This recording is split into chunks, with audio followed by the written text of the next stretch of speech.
नमस्कार दोस्तों, निफ्टी की एक और लर्निंग वीडियो में आपका स्वागत है। तो दोस्तों आज मार्केट में बहुत बढ़िया मूवमेंट देखने को मिला, दोनों साइड के बहुत बढ़िया मोमेंटम मिले और मैंने अपने टेलीग्राम और व्हाट्सएप पर मैंने एक इस जगह पे ट्रेड शेयर किया था, बियरिश ट्रेड मैंने शेयर किया था और मैंने जो पहला टारगेट दिया था वो लमसम आई थिंक 467 या 465 का मेरा पहला टारगेट था और दूसरा टारगेट उसके नीचे का था और पहले टारगेट से मार्केट ने यहाँ पर यू टर्न कर लिया और जबकि अगर आपने मेरा कल का वीडियो देखा हो तो मैंने कल क्लियर कट आपको ये 3 लेवल दिए थे, ये ऊपर साइड का लेवल दिया था, एक ये था कि मार्केट अगर इसके नीचे जाएगी तो एक बढ़िया मूवमेंट आपको नीचे देखने को मिलेगा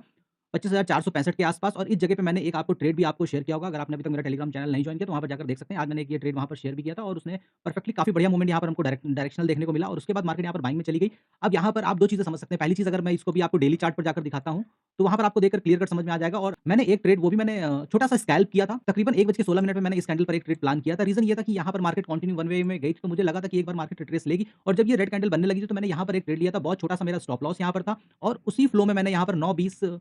1:20 पर आई थिंक 4 या 5 मिनट में मैंने अपने उस ट्रेड को कट कर लिया था। क्योंकि मैं मोबाइल से ट्रेड कर रहा था, मेरे सामने बहुत ज़्यादा चार्ट ओपन थे नहीं और बहुत ज़्यादा क्वांटिटी नहीं थी, 20 लॉट से मैं यहाँ पर ट्रेड कर रहा था और इसीलिए मैंने फिर यहाँ पर मेरा ठीक-ठाक प्रॉफिट बन रहा था, तो मैंने यहाँ पर फिर ग्रिड नहीं किया। रीज़न ये कि मार्केट कंटिन्यू बुलिश हो गई थी, तो बहुत ज़्यादा मैं ट्रेड को होल्ड नहीं किया और अच्छा हुआ कि मेरा एग्ज़िट करने के बाद एक कैंडल और मेरे फेवर में गई और उसके बाद अगली कैंडल ने इतनी तगड़ी यहाँ पर रिकवरी दे दी। फिर यहाँ पर मैंने मार्केट को बिल्कुल नहीं देखा। अभी मैं यहाँ पर आपके साथ कल मार्केट किस तरीके से रिएक्ट करेगी उसका एनालिसिस करने वाला हूँ और यहाँ पर आप देखिए कि बिल्कुल परफेक्ट मार्केट ने उसी लेवल पर जाकर काम किया। मैंने एक ये लेवल दिया था और मैंने ये भी बोला था कि अगर मार्केट ये लेवल ब्रेक करेगी तो काफ़ी बढ़िया मूवमेंट मिलेगा आपको और यहाँ पर आप देख सकते हैं कि मॉर्निंग में ही बहुत बढ़िया मूवमेंट मिल गया। लेकिन ऐसी कंडीशन में यहाँ पर ट्रेड करने का बनता नहीं है। रीज़न ये कि जब आपके स्टॉप लॉस पड़े होते हैं तो फिर आपको उस ट्रेड को अपने दिमाग से निकाल देना चाहिए। फोमो में ट्रेड नहीं लेना चाहिए क्योंकि जितनी बड़ी कैंडल रेड बन रही है, मे बी पॉसिबल कि अगर आप यहाँ पर ट्रेड में जाते तो इतनी बड़ी ग्रीन कैंडल भी बन सकती थी और अगर आप साइकोलॉजिकली और मेंटली इतने स्ट्रांग हो कि इतने बड़े स्टॉप लॉस लेकर आप ट्रेड में एंटर कर सकते हो, तो फिर वो आपका अपना पर्सनल आउटलुक है। लेकिन जो मैं पर्सनली अपना फॉलो करता हूँ, मेरे लिए अगर 20 पॉइंट से ऊपर का स्टॉप लॉस हो तो मैं उस ट्रेड की तरफ देखता भी नहीं हूँ और यहाँ पर वन गो में गई। लेकिन यहाँ पर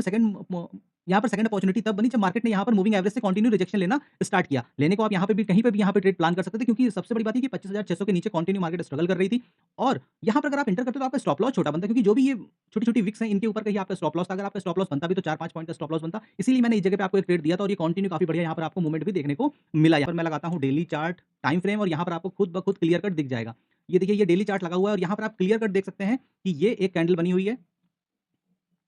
11 नवंबर की और ये 11 नवंबर की कैंडल ने एक्ज़ैक्टली इसी लेवल से सपोर्ट लिया था और इसीलिए मैंने ये आपको रेजिस्टेंस मार्क किया था कि मार्केट यहाँ पर एक बार इस लेवल के लिए आ सकती है और इसके बाद फिर यहाँ से मार्केट बाउंस बैक दिखा सकती है। और क्योंकि यहाँ से एक बड़ी रेंज भी हो जाएगी तो फिर पॉसिबल नहीं है कि मार्केट इसको तोड़कर और नीचे की रेंज बनाती। हाँ, अगर मार्केट यहाँ पर 25,500 के नीचे अगर जाकर क्लोज़ कर देती तो कल के लिए ये और ज़्यादा डरावनी पिक्चर हो जाती क्योंकि फिर मार्केट ये 25,300 के लेवल को भी टेस्ट करने के लिए आ सकती थी। लेकिन ऐसा नहीं हुआ, बहुत बढ़िया यहाँ पर फिर से हमको वन वे बाइंग देखने को मिली। अब आप यहाँ पर कोई भी रीज़न समझ सकते हैं कि भाई चार्ट पर डेली चार्ट पर ये क्लियर कट सपोर्ट था तो इसलिए यहाँ पर बायर आ गए या फिर एक पीसीआर की कंडीशन थी कि पुट कॉल रेशियो 0.3 के आसपास पहुँच गया था तो उसकी वजह से यहाँ पर शॉर्ट कवरिंग देखने को मिली या फिर तीसरी आप जो 500% टैरिफ की बात हो रही थी उस पर जो यूएस इन्वेस्टर का थोड़ा सा पॉजिटिव एक फीडबैक आया है तो उस वजह से थोड़ा सा सेंटीमेंट चेंज हुए और यहाँ पर मार्केट इस तरीके से भागते हुए दिखी। तो ये 3 एक रीज़न है जो मोटे तौर पर अगर आप देखोगे तो आपको हर जगह यही सुनने को मिलेगा। बाकी अब आपको पर्सनली किसके ऊपर ट्रस्ट करना है वो आपकी इंडिविजुअल कॉल हो सकती है। अब यहाँ पर हम देखते हैं कि कल हमको ट्रेड कहाँ पर लेना चाहिए।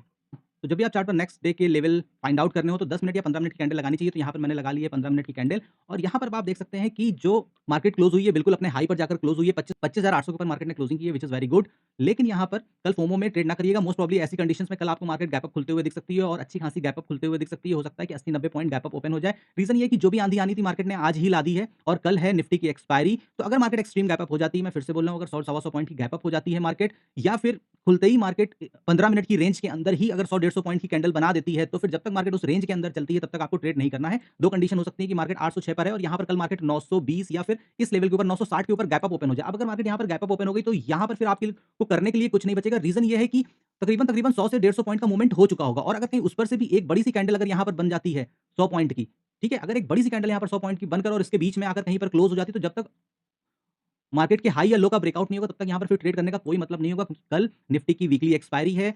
आपका प्रीमियम डीके होगा। मैं फिर से बोल रहा हूँ कि ये लेवल बहुत इंपॉर्टेंट रोल प्ले करेगा। मार्केट को 26,000 के ऊपर निकलने के लिए सबसे पहले 25,800 के लेवल को होल्ड करना पड़ेगा। बेस्ट मूव यहाँ पर तब होगा कि मार्केट बहुत ज़्यादा गैप अप या गैप डाउन ना ओपन हो। सपोज़ करिए कि मार्केट कल यहाँ पर 25,600 पे खुलती है, तो 25,600 से अगर खुलती है, तो 25,806 का लेवल ये अपने आप में एक स्ट्रॉन्ग रेजिस्टेंस का फिर काम करते हुए आपको दिखेगा। यहाँ पर बेस्ट कंडीशन तभी होती है जब आप कि ये मार्केट कल एट पार खुलती है और 25,760 से लेके 25,800 या 810 के बीच में थोड़ा-सा टाइम बिताती है और फिर अगर ये ऊपर की साइड ब्रेकआउट करती है, तो फिर हमको यहाँ पर जो पहला लेवल देखने को मिलेगा, ये लेवल हमको यहाँ पर देखने को मिलेगा तकरीबन 25,950 और 26,000 तक मार्केट कल जाने के लिए ट्राई करेगी क्योंकि आज बहुत बढ़िया यहाँ पर हमको रिकवरी देखने को मिली है। बस यहाँ पर मैं आपको फिर से बोल रहा हूँ कि एक्सट्रीम गैप अप या गैप डाउन और जब भी मैं एक्सट्रीम बोलता हूँ दैट मीन्स कि अगर मार्केट की जो एक एवरेज रेंज होती है, जो कि द 200 पॉइंट की है तो उसका 50% यानी कि अगर 100 पॉइंट की मार्केट गैप अप या गैप डाउन निफ्टी पर हो जाती है, तो वहाँ पर आपको होल्ड करना है। इमीडिएट ट्रेड में नहीं जाना है, या फिर मार्केट खुलते ही अगले 15 मिनट की रेंज में 100-150 पॉइंट की एक बड़ी सी कैंडल बना देती है, तो जब तक उस रेंज का ब्रेकआउट या ब्रेकडाउन ना हो तब तक आप ट्रेड में ना जाइएगा। रीज़न ये है कि मार्केट उसके बीच में जब तक चलेगी तब तक वहाँ पर कोई भी बड़ी पार्टी, कोई भी बड़ा प्लेयर एंटर नहीं करेगा और उसकी वजह से मार्केट साइडवेज हो जाएगी और कुछ टाइम के बाद दोनों साइड ऊपर और नीचे दोनों साइड सेलर एक्टिव हो जाएँगे और दोनों साइड वो पोजीशंस बनाकर बैठे रहेंगे और दिन भर मार्केट को साइडवेज ले जाकर और पूरा प्रीमियम डीके कर देंगे। तो अगर आप ऑप्शन बायर हैं तो सबसे बढ़िया मोमेंट तभी होगा जब मार्केट 25,750 से लेके 800 के बीच में ओपन होती है और उसके बाद थोड़ा-सा टाइम बिताकर या तो 25,810, 815 के अगर ऊपर निकलती है तो एक मोमेंट हमको ऊपर साइड का देखने को मिलेगा और अगर मार्केट उसी फ्लो में नीचे जाती है यहाँ पर, तो यहाँ पर आपको नीचे साइड का भी मूवमेंट देखने को मिलेगा, लेकिन बहुत ज़्यादा उम्मीद यहाँ पर रखने वाली नहीं है क्योंकि 25,680 का लेवल और 25,640 का लेवल ये चार्ट पर क्लियर कट कल सपोर्ट का काम करते हुए आपको दिखेंगे।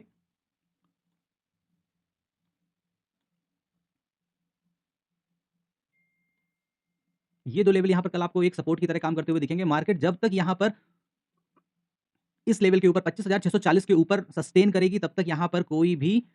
दिक्कत की बात नहीं, क्योंकि हो सकता है कि मार्केट यहाँ पर गैप अप ओपन हो और ये 640 से फिर विक बनाकर ऊपर की तरफ निकलने की कोशिश करे। लेकिन मैं फिर से बोल रहा हूँ कि अगर मार्केट ने पहले 15 मिनट में अगर एक बड़ी सी रेंज बना दी है और जब तक फिर उसका ब्रेकआउट या ब्रेकडाउन ना हो तब तक ट्रेड ना करिएगा। कल पॉसिबिलिटी ये है कि मार्केट यहाँ पर हो सकता है कि ये थोड़ा-सा ज़्यादा गैप अप ओपन हो जाए। गैप अप ओपन होने की कंडीशन में, क्योंकि कल आपको निफ्टी की एक्सपायरी फेस करनी है, तो उस वजह से मैं आपको फिर से बोल रहा हूँ कि गैप अप ओपन होने की वजह से फिर बार-बार आप मल्टीपल ट्रेड ना करिएगा जब तक मार्केट या तो फिर 26,000 के ऊपर सस्टेन करे, तब आप यहाँ पर ट्रेड प्लान करिएगा, या फिर अगर मार्केट गैप डाउन ओपन हो जाती है तो जब तक मार्केट 25,600 के नीचे ना जाए तब तक आप फिर ट्रेड यहाँ पर प्लान ना करिएगा। जो ये ज़ोन होने वाला है 25,800 से लेके 25,750 का, ये जो ज़ोन होगा ये पूरा का पूरा साइडवेज ज़ोन होगा। इसके अंदर ट्रेड ना करिएगा क्योंकि इसके बाद ही मार्केट डिसाइड करेगी कि मार्केट यहाँ पर किस तरीके से रिएक्ट करने वाली है।